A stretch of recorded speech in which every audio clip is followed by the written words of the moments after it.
चंद एक जो ज़रूरी टिप्स हैं स्कोप क्लीनिंग के बारे में वो मैं आज आपको बताना चाह रहा हूँ। थोड़ा सा स्कोप भी जो चेंज होता है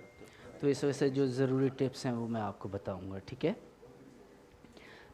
ये बताने का मकसद ये है कि अगर आपको प्रॉपर क्लीनिंग पता है तो आप अपने टैक्स को भी जो ये सारी चीज़ें जो टीच कर सकते हैं कि कैसे इसको प्रॉपर तरीके से जो है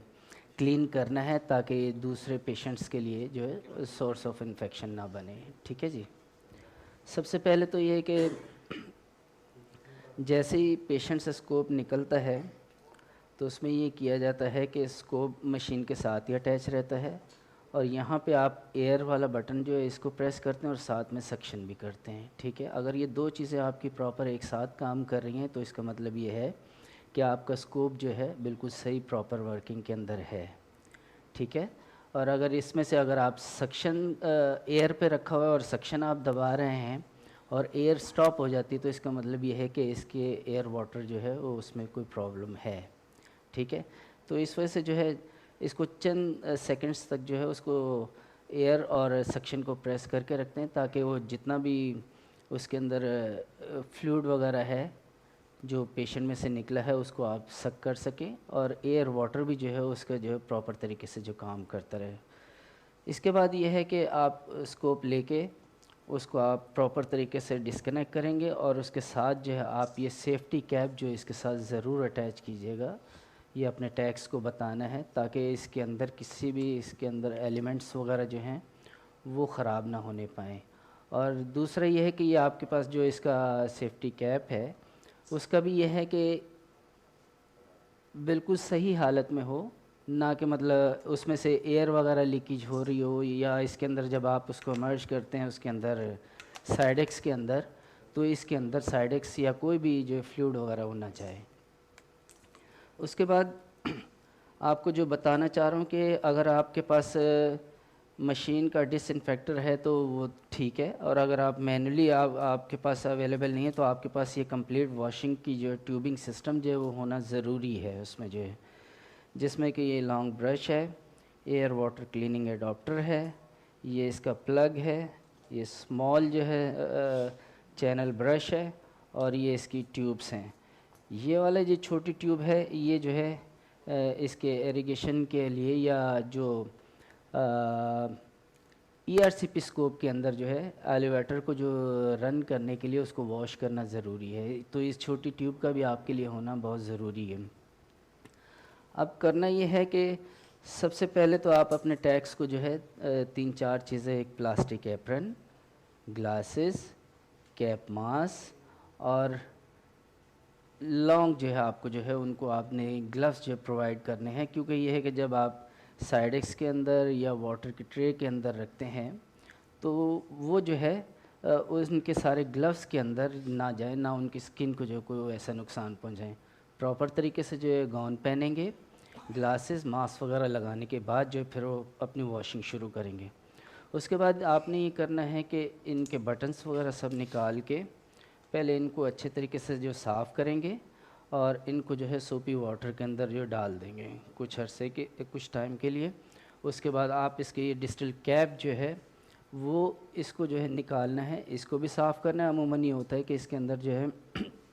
बाइल भी, ब्लड क्लॉट वगैरह हर चीज़ जो है इसके अंदर बहुत सारा मटेरियल जो है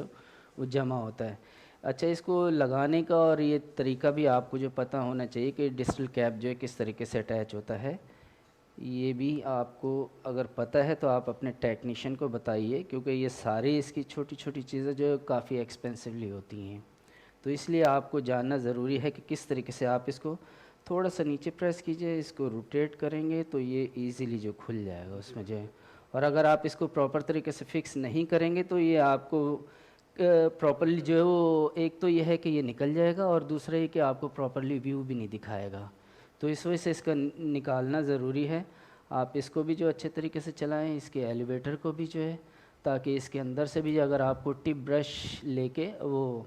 टूथ ब्रश जो एक सॉफ्ट उसके रेशो के साथ जो है आप उसको जो है साफ़ करेंगे, इसके अंदर से भी जो है और यहाँ से भी जो है, ठीक है। ये सारा करने के बाद जो है जब आपने बटन्स वगैरह इसके क्लीन कर लें तो उसके बाद आप इसको एक साइडेक्स की ट्रे में डाल दीजिएगा। उसके बाद आपने ये करना है कि सबसे पहले आप जो है लॉन्ग ब्रश लीजिए और उसको जिस जिस डायरेक्शन पे उसको डालना है वो आप ज़रा इजीली से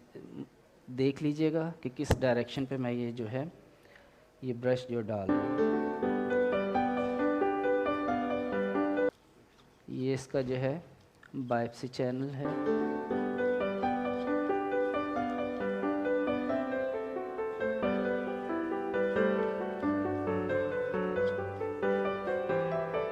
ये इस चैनल में से जो है हमारे जो एनएस यूनिट है इसमें से निकल आया है।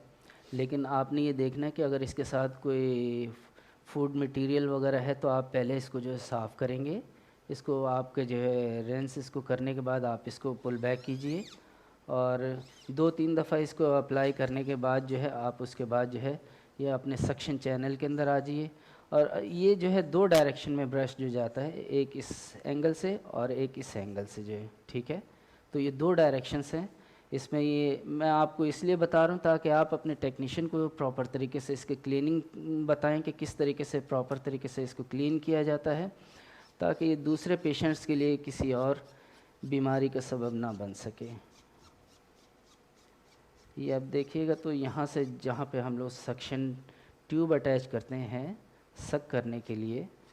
ये चैनल में से ये निकल आया है, ठीक है। मैंने जिस डायरेक्शन पे रखा है उसी डायरेक्शन से जो है ये हमारा ब्रश किया है और उसने उसको क्लीन किया है। यहाँ पे भी आप देख लीजिएगा किसी किस्म का कोई फूड मटेरियल वगैरह है तो आप उसको पहले इसको साफ़ कीजिए, फिर आप इसको पुल कीजिएगा।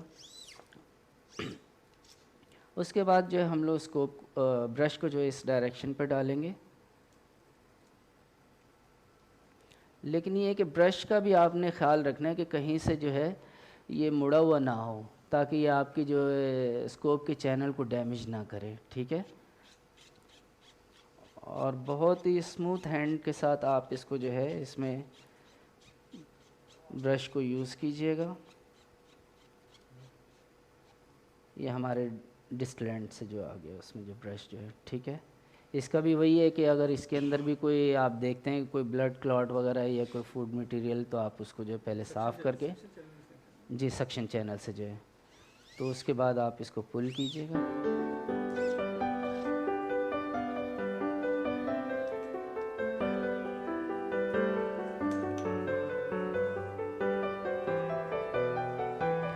उसके बाद आप ये ब्रश लीजिए, टिप ब्रश को आप इसको भी जो है हर तरफ से आप इसको प्रॉपर तरीके से जो साफ़ कीजिए, ताकि कहीं पे भी कोई जो है फूड मटेरियल वगैरह ना हो उसमें जो है। अच्छा, यहाँ पे आपने ज़रा इस चीज़ का ख्याल रखना है कि ये जो है इसको पूरा नीचे तक आप ब्रश को नहीं लेके जाइएगा, क्योंकि अगर आप इसको लेके जाएंगे तो ये इसको जो है इसके लेंस को जो डैमेज कर देगा, ठीक है। इसको थोड़ा सा ऊपर करके आप इसको जेंटली हैंड्स के साथ उसको जो है ब्रश कीजिए। उसके बाद इसको निकालिए और उसके बाद जो है आप इसका अडॉप्टर जो है अटैच कीजिए। लेकिन उससे पहले जो हम लोग इसको प्लेन वाटर के साथ जो इसको फ्लैश कर देंगे, ताकि इसके अंदर जो भी कोई एक्स्ट्रा चीज़ें अभी बाकी हैं वो सब जो है निकल जाएं। उसके बाद ये है फ्लैश उसको जो है उससे सिरिंज के साथ आप जो है इसको करें, ठीक है। लेकिन उसके हाँ उसके बाद जो है जैसे वो बैंड लाइगेटर के अंदर से जो है एक निडल से निकलती है, वो उसको अच्छे तरीके से जो है आप लोअर लॉक सिरिंज लीजिए, ताकि वो जो है निडल टिप ना हो लोअर लॉक के साथ, ताकि उसमें फिक्स भी रहे, ठीक है। अगर आप निडल टिप के साथ लगा सकते हैं तो वो किसी चैनल में भी जो जा सकती है, टूट भी जाती है। तो इस वजह से जो, क्योंकि अगर प्रेशर भी देना हो तो कम से कम इसमें जो है आप इसको स्टेबलाइज़ कर सकते हैं कि इसमें फोर्स उसी हिसाब से अप्लाई करेंगे, लेकिन ये फिर भी जो है उससे बेहतर है। उसके बाद जो है आप एडाप्टर लगाइए। ये आप ज़रा देख लीजिएगा किस तरीके से इसको अटैच करते हैं। इसमें भी ये है कि इसको थोड़ा सा जो प्रेशर देना पड़ता है और ऊपर की तरफ आप इसको जो है पुश करने के बाद इस चैनल को इसमें अटैच कर दीजिए, इस कैप को। और बाकी ये ट्यूबिंग आप देख लीजिएगा कि इसको मैं किस तरीके से अटैच कर रहा हूँ। ये एयर वाटर है channel,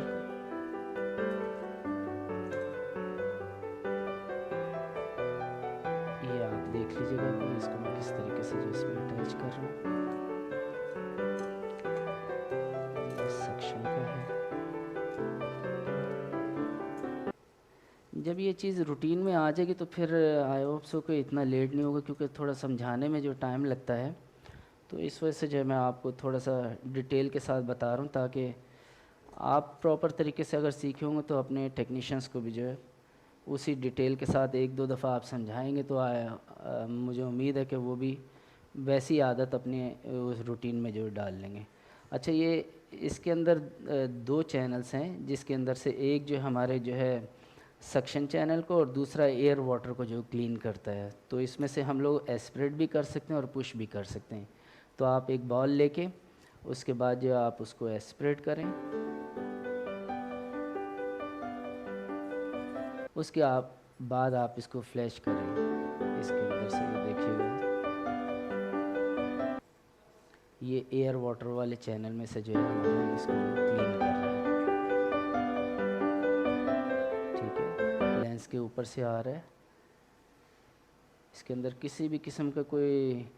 food material, blood clot वगैरह अंदर अगर कोई रह गया है तो वो सब जो निकल जाएगा उसमें जो है। उसके बाद आप दूसरे चैनल के साथ अटैच करें, दोबारा उसी तरीके के तहत आप जो है उसको एस्पिरेट करें और उसके बाद आप इस फ्लूइड को जो है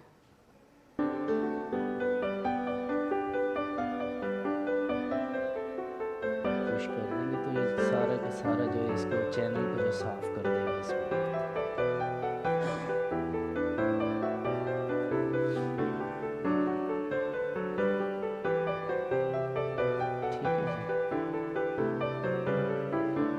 यही मेथड जो जैसे पहले प्लेन वाटर के साथ किया हुआ है, उसके बाद जो है आप साइडेक्स के अंदर इसको डालेंगे, या जो भी आप सॉल्यूशन जो यूज़ करते हैं, क्योंकि हमारे पास जो अगर जॉनसन एंड जॉनसन का वो आता है 2.3% का ग्लूटाराल्डिहाइड जो है, लेकिन हमारे पास जो माइक्रोसाइड आ रहा है वो 3% है उसमें जो है ग्लूटाराल्डिहाइड। तो वो थोड़ा सा फास्ट एक्टिंग उसमें है कि अगर, और दूसरा ये है कि अगर उसको थोड़ा सा शॉर्ट टाइम, अमूमन ये है कि इसका 15 से 20 मिनट टाइम होता है, लेकिन आप 15 मिनट भी दे देते हैं तो उसमें आप समझ लें कि प्रॉपर तरीके से आपकी वॉशिंग जो है कंप्लीट हो जाती है। तो इस वजह से आप सारा इसका कंप्लीट जो है ट्यूबिंग सिस्टम ज़रूर परचेज़ करें, अपने टेक्नीशियन को बताइए, ताकि वो उसको स्कोप को पूरे तरीके से जो है उसको साफ़ करे, और ताकि दूसरे पेशेंट्स के लिए जो है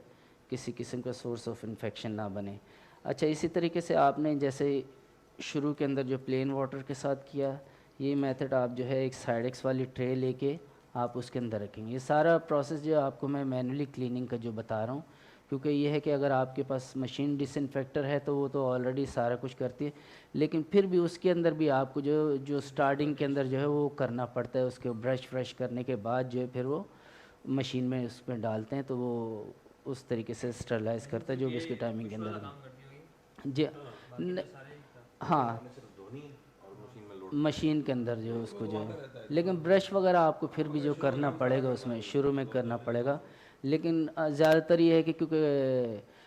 काफ़ी कॉस्टली मशीन होती है, तो इस वजह से जो है ज़्यादातर जो मैनुअली ही करते हैं। तो इस वजह से जो, हाँ, इसका मैं आपको बता दूं कि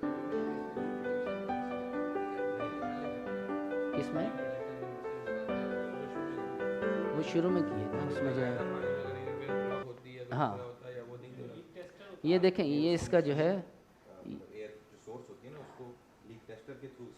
लीकेज टेस्टर जो है उसमें जो, हाँ, वो आपको पहले जो करना पड़ेगा। अच्छा, ये देख लीजिएगा, इसमें जो है ये हमारे एलिवेटर को जो है अगर इसके अंदर भी किसी किस्म का कोई फ्लूइड वगैरह होगा तो उसको जो है ये निकाल के जो है बाहर वो,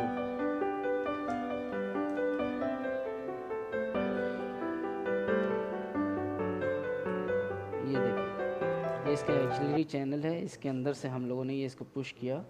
वाटर को, तो ये इसके एलिवेटर में से ये जो है इसका फ्लूइड आ रहा है। ठीक है, अब साथ साथ में ये है कि अगर आपके साथ कोई असिस्टेंट है तो साथ साथ इसको जो है ऐसे मूव करता रहे, आप उसको जो है चैनल को जो है क्लीन करने के लिए आप उसको पुश करिए वाटर को, या जो भी एंटीसेप्टिक आप यूज़ कर रहे हैं उसको आप पुश करते रहिएगा, ठीक है, ताकि जब आप स्टैंड वगैरह करते हैं या जो भी आपको पोजीशन के लिए रिक्वायर्ड है, आपका एलिवेटर जो प्रॉपर तरीके से काम करे। तो इस वजह से प्रॉपर अगर आप क्लीनिंग करते हैं तो आपके स्कोप की जो लाइफ बढ़ेगी और पेशेंट को इसमें बहुत सारे बेनिफिट्स मिलेंगे इसमें जो है, ठीक है। अच्छा, ये सारा प्रोसेस जो है आप 15 मिनट के लिए जो है 15 से 20 मिनट के लिए साइडेक्स के अंदर भी करेंगे, लेकिन साइडेक्स की ट्रे आपके उसका साइज़ जो है स्कोप के हिसाब से होना चाहिए, ये नहीं कि बिल्कुल कंजस्टेड हो उसमें जो है। तो ट्रे आपकी अच्छी खासी जो होनी चाहिए जिसमें आपका स्कोप जो इजीली उसमें रख सकें उसमें जो है। ओलंपस वाले देते हैं लेकिन ये बाज़ार के अंदर से भी अवेलेबल होती हैं, तो आप उसके अंदर डाल दीजिए। लेकिन उसके बाद जब आप उसको जो भी आपके पास जो है सॉल्यूशन है आप उसके अंदर उसको जो है उसी तरीके से अंदर पूरे चैनल्स के अंदर आप उसको पुश करेंगे, जो भी केमिकल आप यूज़ कर रहे हैं उसमें जो स्टरलाइजेशन के लिए, ठीक है। 15 से 20 मिनट करने के बाद जो है अगर आपके पास डिस्टिल वाटर जो है लूज़ के अंदर मिलता है कैन के अंदर, तो आप एक ट्रे के अंदर वो रखिए और उसके बाद जो है यही मेथड जो शुरू में प्लेन वाटर के साथ, उसके बाद जो है केमिकल के साथ, उसके बाद जो डिस्टिल वाटर के साथ जो है ये करेंगे। और बिल्कुल लास्ट में निकालने के बाद जो आप अगर आपके पास अल्कोहल एब्सोल्यूट है तो वो आप इसी तरीके के तहत आप जो है उसको इंजेक्ट कर देंगे इसके अंदर जो है। इंजेक्ट करने के बाद जो आप सारे इसकी ट्यूबें वगैरह जो डिस्कनेक्ट कीजिए, इसको जो है गॉस के साथ जो है क्लीन कीजिए और बिल्कुल ड्राई करके आपके पास जो है अगर उसकी स्कोप की कबर्ड वगैरह है तो आप उसमें हैंग कर दीजिए, ताकि वो उसके मॉइस्चराइज़र को जो कंट्रोल करके उसको बिल्कुल ड्राई करे और आप किसी भी पेशेंट के लिए उसको जो है यूज़ कर सकते हैं बिला झिझक के। आपका स्कोप जो है प्रॉपर तरीके से क्लीन है, स्टरलाइज है और आप दूसरे पेशेंट्स में जो है उसको इस्तेमाल कर सकते हैं।